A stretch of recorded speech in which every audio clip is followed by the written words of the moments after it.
আসসালামু আলাইকুম আমার প্রিয় ভাই ও বোনেরা, কেমন আছো তোমরা সবাই? আশা করি সবাই ভালো আছো। আলহামদুলিল্লাহ আমিও ভালো আছি। তো আজকে নতুন আরেকটা ভিডিও নিয়ে তোমাদের মাঝে হাজির হলাম। আজকে সকাল থেকেই ভাবতেছি কি রান্না করব। হঠাৎ দেখি মেহমান চলে আসছে। তো মেহমানের আবদার, তারা নাকি বিরিয়ানি খাবে। তো যেই বলা সেই কাজ। তো বাড়িতে পোষা মুরগি ছিল, তো ওখান থেকে 2টা মুরগি জবাই করে নিয়েছি। যারা গ্রামে থাকো তারা অবশ্যই জানো যে গ্রামের বাড়ি মুরগি কিনতে হয় না, 2-4টা বাসায় থাকে। আর এসব পালন করা মুরগি খেতে কিন্তু দারুণ মজা হয়। তো এখানে আমি 2টা মুরগি নিয়ে নিয়েছি। এখন মুরগিগুলো খুব ভালোভাবে পরিষ্কার করে কেটে নিব। একদম ছোট ছোট করেও কাটবো না, মিডিয়াম সাইজ করে কেটে নিব।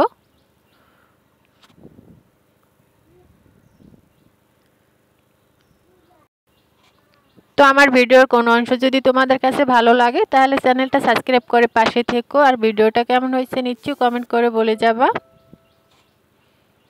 এই যে দেখো আমি এইভাবে কেটে নিয়েছি। আসলে দেশি মুরগিগুলো অনেক শক্ত হয়, তাই একটু ছোট ছোট করে কাটছি যাতে খুব ভালোভাবে সেদ্ধ হয়। তো এভাবে আমি সব মাংসগুলো কেটে নিব। তো পুরো ভিডিওটা দেখার জন্য অনুরোধ রইল।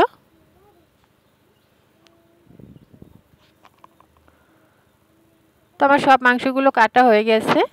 খুব ভালোভাবে কয়েকবার ধুয়ে নেব যতক্ষণ না স্বচ্ছ পানি বের হয়। তো মাংসগুলো কাটা শেষ, এখন ভালোভাবে পরিষ্কার পানি দিয়ে কয়েকবার ধুয়ে নেব।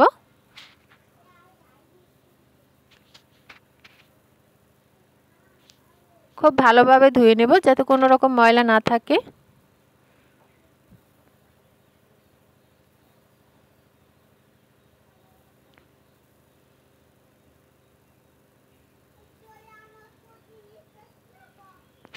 তো ধোয়া হয়ে গেছে। তো এখানে নিয়ে নিয়েছি পোলাও চাল। এখানে প্রায় 1.5 কেজির মতো পোলাও চাল নিয়েছি। 2.5 কেজি মাংস আর 1.5 কেজি পোলাও চাল। সঙ্গে নিয়ে নিয়েছি আদা, রসুন আর জিরা বাটা। আর এখানে ছিল বিরিয়ানির রেডিমেড মশলা। আর সঙ্গে কিছুটা গুঁড়ো দুধ নিয়ে নিয়েছি। সামান্য একটু পানি দিয়ে দুধটা গোলাই নিব। তো বিরিয়ানির ভিতরে টক দই দিলে ভালো হয়, কিন্তু গ্রামের বাড়ি টক দই কিনতেও পাওয়া যায় না আর বাসায় ছিল না, তাই এখানে গুঁড়ো দুধের ভিতরে সামান্য একটু তেঁতুল দিয়ে দিলাম। এরপরে সব কিছু রেডি করে নিয়ে আসলাম রান্নাঘরে। তো এখানে আমি বিরিয়ানি রান্না করার জন্য আগে থেকে পানি গরম দিয়ে রাখছি। তো পানির পাতিলটা নামাইয়ে এখন বড় একটা কড়াই দিয়ে দিলাম। এরপরে দিয়ে দিলাম পরিমাণ মতো সয়াবিন তেল। তেলটা গরম হলে দিয়ে দিলাম পেঁয়াজ কুচি। পেঁয়াজটা হালকা একটু ভেজে নিব। এরপরে দিয়ে দিলাম বেটে রাখা মশলা, আদা, রসুন আর জিরা বাটা দিয়ে আবারও কিছুটা সময় ভেজে নিব। এরপরে মুরগি মাংসগুলো দিয়ে দিব।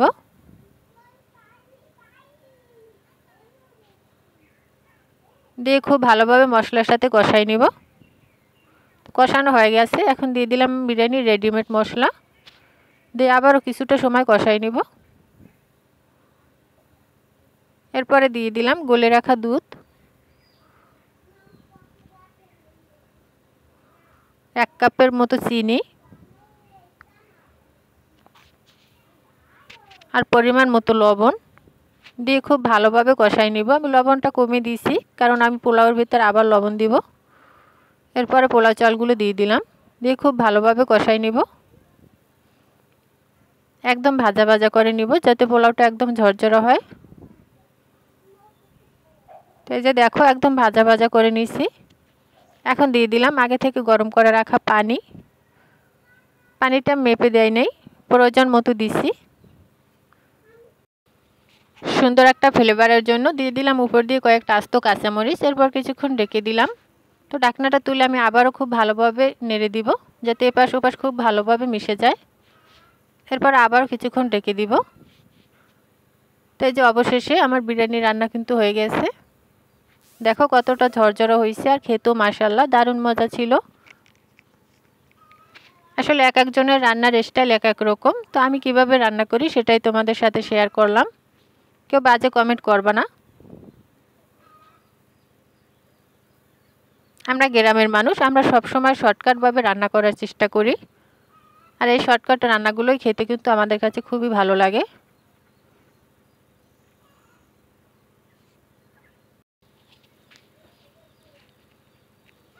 তো আজকের এই বিরিয়ানিটা সবাই খুব মজা করে খাইছে। তো আজকের ভিডিও এই পর্যন্তই। তোমাদের সাথে পরবর্তী ভিডিওতে দেখা হচ্ছে। ততক্ষণ পর্যন্ত সবাই ভালো থেকো, সুস্থ থেকো। খোদা হাফেজ।